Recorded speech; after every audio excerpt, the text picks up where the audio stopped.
Good day, class. Today we'll be discussing Chapter 15, Rating Your Professors. These chapters in the second half of the book are basically comparative chapters. They're looking at different topics, one per chapter, and showing two different articles or more, showing different or opposing sides on the same subject. So this is the first one we're looking at a series of chapters dealing all with the same larger topic from different points of view and different positions the different authors argue. So as you go through these chapters on your own, think about which arguments you find the most convincing and why, and the strengths and weaknesses of each argument. So trying to evaluate them, similar to what you had to do with your Essay 1 topic, the first part of the class. All right, so Chapter 15 basically deals with rating your professors and what impact or how much should that have an impact, for better or for worse, on overall quality of a college course. I'll lay in two articles. First one's called Needs Improvement by Rebecca Schumann. And in this one, her overall argument is about on page 439, where she says that I've received during my decade-long teaching career have been absolutely nothing. This is because student evaluations are useless. She makes very clear overall that in her 10 years of teaching, in her own experience, she has not found viable use for student evaluations. So she makes clear her assessment up front that she does not see these as effective at all, and largely don't really help improve the quality of education for anyone in a classroom, for students, or for faculty. So she has a clear starting point for her argument position she takes that she's going to build and support throughout the rest of her argument. She goes on page 439 where she says that she raised one problem is that evaluations can encourage students to encourage them to try and see classes being entertaining rather than educational, and they try and judge classes on the wrong things, whether they're meant to be entertaining rather than just what you learn from them. Now, I don't think she's trying to say that classes have to be boring, but she's saying that they give students to think the wrong thing. They look at it more as something that's meant to be fun, strictly they're meant to teach them something. And by drawing the focus away from what really matters in a class, they're not really accurately evaluating the class or having realistic expectations for them or for students who use these evaluations to take a class later. And she goes on page 440. She also argues that one of the complaints she sees is too much work. She counters this with that a class should have a lot of work. It should be challenging and meaningful work. Again, she's not trying to say that it should just be useless, busy work, but rather the work should be challenging, engaging, and the students are meant to work hard as part of the learning process. And that's one reason why she argues that this is not a really effective kind of criticism from students who say this, because it could come across as they're complaining about doing the workload that is expected or demanded for the kind of class they're taking, rather than actually making any kind of clear point on why is it too much, or it's not very effective criticism at all. And then she goes on to say in middle of page 440, speaking of great bribery, evaluations impact career trajectories, all right, but only for those most vulnerable faculty in the university. Yes, adjuncts whose semester-long contracts were often renewed or not on the basis of student feedback alone. Meanwhile, only in the rarest and most politicized cases do even scathing evaluations harm tenured big shots, who, unsurprisingly, often care about undergraduate teaching the least. In short, asking students to evaluate their professors anonymously is basically like Trader Joe's soliciting Yelp reviews from a shoplifter.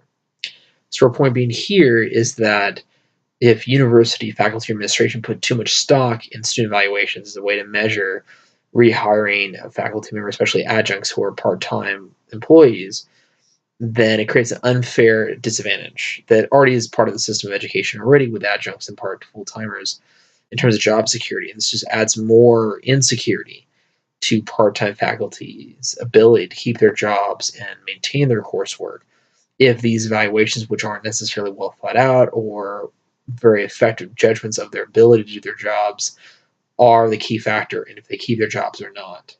So it gives another reason why she argues it increases discrimination or imbalance in access or job security for instructors in colleges. And so it has far-reaching impacts, more so than it rightly should. And then she goes on to argue that on page 441, paragraph 10 argues that problem evaluations changes is either it can limit academic freedom or creates more for teachers. So it shows that the kind of problems that these can create is that it might encourage more restrictions on how teachers can choose texts and conduct the act of teaching if evaluations are seen as a sole basis or a key basis for how they do their jobs. And also, this can affect the quality of work and how they do their jobs if too much credit or power is given to evaluations. So you really see that how Schumann puts a lot of thought into why this matters so much and the long-reach impacts this can have for a system evaluation, which he argues is not very effective because it doesn't really encourage or challenge students to dig deep and give meaningful feedback on how a class impacted them in some way. And she goes on page 442, ends her essay with arguing that if you want to make evaluations meaningful, make them be labeled. So, clearly who evaluated what, have them be apart from grading, but make students hold themselves accountable. That shares anonymity in these evaluations, which is usually how they're done, is part of the problem. Students think their faculty won't know who they are. They will be less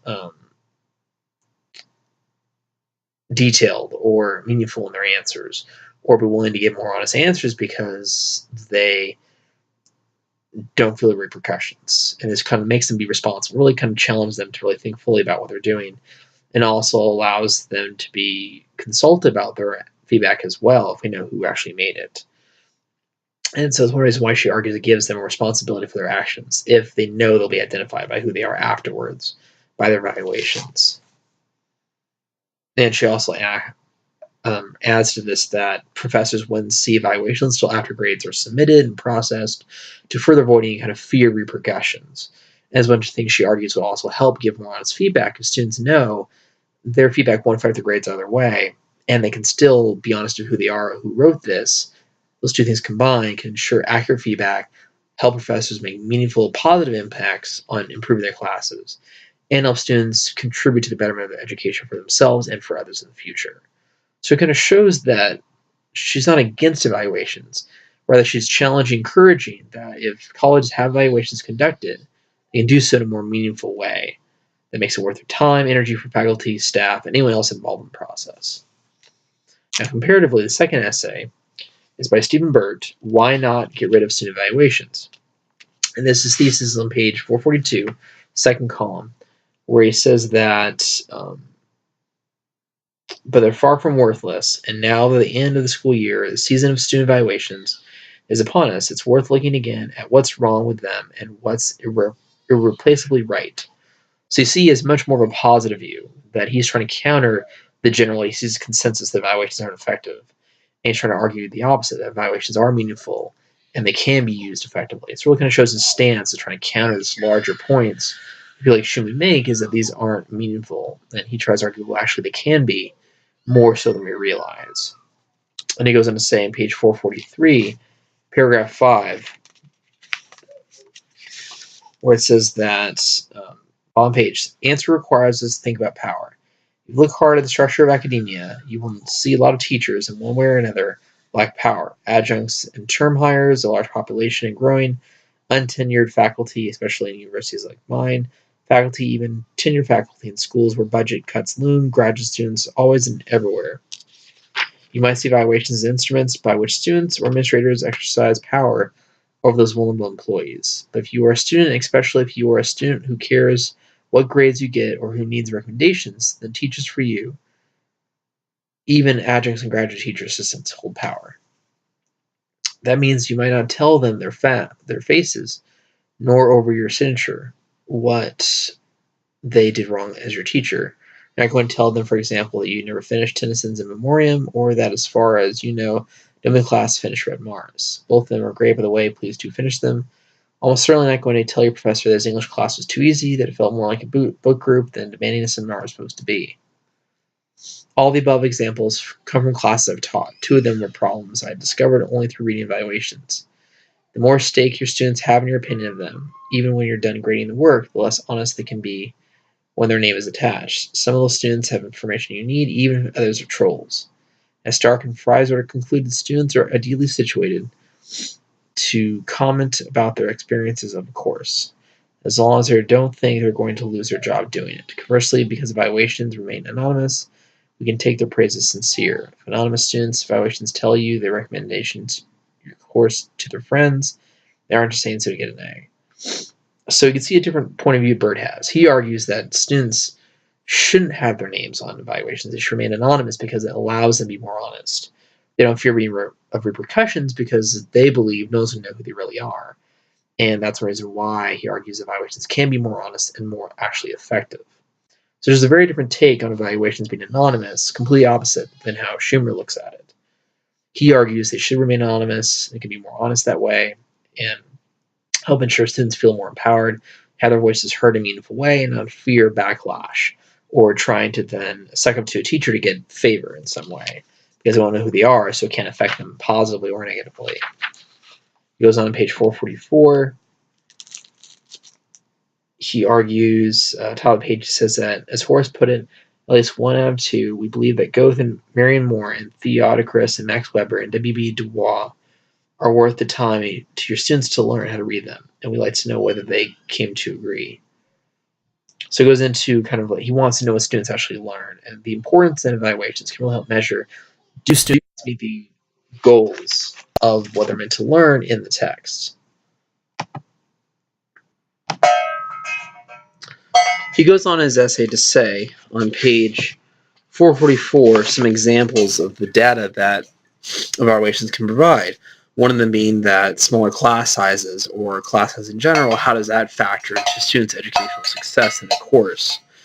This matters because it can show further proof how students respond to administrative changes, such as class population, duration of how long a class is, how many days it meets a week, those kind of specifics that can show directly and impact future classes. So it shows examples of how it's possible to use evaluations for meaningful data if they know ask the right questions or how students respond. The other things to look at is on page 444, second column. He says one thing to look at is at patterns of information. This is a good way to respond to the counter argument that, well, evaluations are just bias. This is, well, if we look at patterns, that's a way to negate that bias by seeing many students say the same thing. And they all took it separately, they all worked by themselves, and it's less likely it's a group bias of some kind, where other genuine feelings of students, of a variety of students, say similar things all in their own words, but make the same point. And that's stronger than any individual bias might be. Other things to look at are the kind of teaching level a faculty member uses. Does a professor teach the class at too high a level or too low or the right amount? This may also be determined partly by student responses. Do they feel the class is too easy, too hard, was very accessible for what they already knew about the subject, or taught them in a way to help them understand it very quickly, keep up with it? All this is viable data that can be used in mind from evaluations. And then he ends by reminding us that evaluations can be a gateway to see how students really think. And so it shows how Schumann gives his own points in various examples why evaluations can give meaningful data. Now, one thing he doesn't go into is that how do we get this data? Because one thing that the first essay pointed out was that the example she gave from her own evaluations, a lot of students don't exactly give very long, elaborate, detailed points, but they're short, biased, or vague answers. And so how do we challenge or elicit the kind of answers that are meaningful and effective that the second essay talks about? And that's one thing that he doesn't address that really would have strengthened his argument if he'd included it. So, one thing also, if you're hearing someone in the background, that's my daughter. Here, come here, sweetie. Come here. Oh. This is Paige. So, if you hear sound in these videos, talking or anything in the background, it's just her playing. So, I watch her during the day when I teach. So, if you see or hear her, that's just what the sound is. So, don't worry, she's just playing in the background. So, now you know. Alright, say bye, Paige. Go back and play. Okay. Just explaining the kind of weird noises you might hear in some of these videos. All right, that concludes chapter 15. And then next week we'll cover chapter 16. And so I'll have a video posted for that soon, so you'll be able to watch that. You should go discuss and go through your readings for next week. All right, see you then. Bye.